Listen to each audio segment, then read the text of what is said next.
مجھے افسوس سے کہنا پڑتا ہے کہ ہمارے جو ایمبسیز ہیں وہ جس طرح ان کو اپریشیٹ کرنا چاہیے ان محنت کش لوگوں کو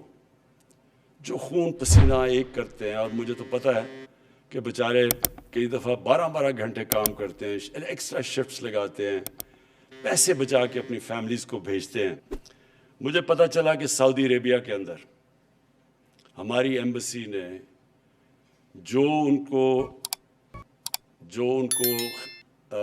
سروس دینی چاہیے تھی، جو ان کا دھیان رکھنا چاہیے تھا ہمارے سعودی عربیہ میں لیبر کو، وہ انہوں نے نہیں دیا۔ میں نے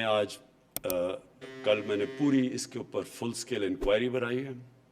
امبیسڈر کے اوپر پوری میں انکوائری کروا رہا ہوں، میں زیادہ سٹاف وہاں واپس بلوا رہا ہوں پاکستان،